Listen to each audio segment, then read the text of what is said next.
परंपरा और घरेलू उत्पाद कभी ग्रामीण समाज की आजीविका का मजबूत आधार हुआ करते थे, लेकिन समय के साथ आधुनिकता और प्लास्टिक के बढ़ते चलन ने इन पारंपरिक पेशों को पीछे धकेल दिया। इसका असर धनबाद के बलियापुर प्रखंड में रहने वाले मोहली समाज पर भी पड़ा। सूप, दौरा और हाथ पंखा बनाने जैसी पारंपरिक कारीगरी से मुश्किल से गुजर बसर हो पाती थी। हालात ऐसे हो गए थे कि नई पीढ़ी इस पेशे को छोड़ने का मन बना रही थी, लेकिन समय ने करवट ली और बांस की इस पारंपरिक कला को आधुनिक बंबू क्राफ्ट के रूप में नया आयाम मिला। आज बलियापुर प्रखंड के बरमुड़ी, घोगाबाद, बेलगड़िया, मोहली टोला और सिरसा कुंडी गांव की करीब 400 महिलाएं और युवा बांस से बने आधुनिक उत्पादों के जरिए आत्मनिर्भर बन रही हैं। ये महिलाएं अब सिर्फ सूप, दौरा तक सीमित नहीं हैं, बल्कि आकर्षक lamp, decorative item, gift box और घर सजाने के कई आधुनिक सामान तैयार कर रही हैं। इनके उत्पाद अब स्थानीय बाजार से निकलकर राष्ट्रीय स्तर के शिल्प मेलों तक पहुंच चुके हैं। इस बदलाव की शुरुआत टिंकर हट फाउंडेशन की पहल से हुई। फाउंडेशन के एसोसिएट मैनेजर सुंदर बताते हैं कि 2022-23 के दौरान मिनिस्ट्री ऑफ टेक्सटाइल के सहयोग से सामर्थ्य योजना के तहत मोहली समाज के कारीगरों को बंबू क्राफ्ट की ट्रेनिंग दी गई। इसके तहत कारीगरों का सर्वे किया गया, उन्हें आर्टिजन कार्ड उपलब्ध कराया गया और डिजाइन डेवलपमेंट वर्कशॉप के जरिए आधुनिक उत्पाद बनाना सिखाया गया। ये जिस तरह से इन्होंने ट्रेनिंग किया या कंटिन्यू निरंतर अपना कार्य कर रहे हैं, उसके माध्यम से इनकी स्पीड, जो प्रोडक्ट बनाने की स्पीड है, वो काफी ग्रोथ हो रही है। अगर मैं देखूँ इसको इस तरह से कि अगर एक आर्टिजन है जहाँ पे ये स्टार्टिंग में अगर 5 से 6-7 प्रोडक्ट सप्ताह में बना रहे हैं, तो अभी ये सप्ताह में 20 प्रोडक्ट 25 प्रोडक्ट बना रहे हैं, तो कहीं ना कहीं इससे क्या होता है कि स्पीड, जब इनकी बनाने की स्पीड बढ़ेगी तो और ज़्यादा इनकम होगा। दूसरा चीज़ ये है कि इनको एक कार्ड भी हमने जैसे बताया आपको, कार्ड भी इनका बनाया गया है 0 कॉस्ट पे, जो कि है आर्टिजन कार्ड, पहचान पत्र है इनका क्राफ्ट का। उसके थ्रू से जो क्या है कि इनको जो गवर्नमेंट इवेंट्स होते हैं, जो मिनिस्ट्री की ओर से लगते हैं, टेक्सटाइल की ओर से लगते हैं, उसमें ये बिना शुल्क के पार्टिसिपेट करेंगे। तो उसमें इनको फ्री में आना जाना सारी सुविधाएं होती है। और इसकी थ्रू से क्या होगा, भविष्य में अगर कभी भी ट्रेनिंग की अगर जरूरत पड़ेगी या ट्रेनिंग सरकार की होती है, तो इनको प्राथमिकता दी जाएगी।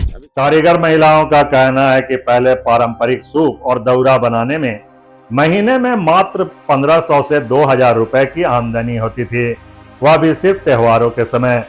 बाकी दिनों में बेरोजगारी बनी रहती थी।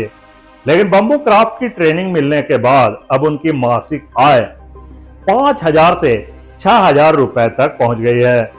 डिजाइन डेवलपमेंट के बाद आमदनी में और बढ़ोतरी हुई है। हम लोग ये सब ऑर्डर आता है, बाहर से ऑर्डर मिलता है, तो सामान सब बनाते हैं। कहीं भी मेला उला लगता है तो हम लोग जाते हैं, तो उधर से भी मिलता है। कहीं भी जाने के लिए तो सब में हम लोग का 1 रुपया भी नहीं खर्च होता है, सरकार तरफ से दिया जाता है। और जैसे कि 10 दिन का रहता है या 5 दिन का, उसका भी हाजिरी हम लोग को मिलता है। और जो सब सामान बना के लेते हैं वो सब वहाँ पर बिक्री करते हैं हम लोग। अभी बहुत फर्क हुआ है। क्या क्या फर्क हुआ?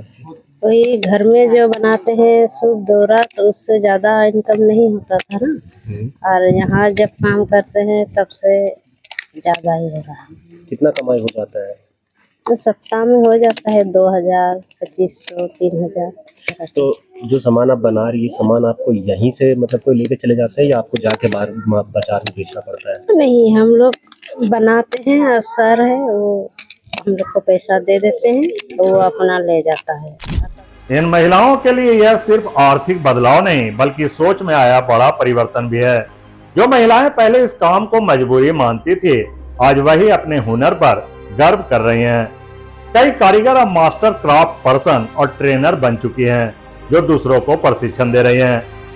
दिल्ली, मुंबई और उड़ीसा जैसे शहरों में लगने वाले गांधी शिल्प मेला और अन्य राष्ट्रीय शिल्प मेलों में ये कारीगर अपने उत्पादों के साथ हिस्सा ले रहे हैं।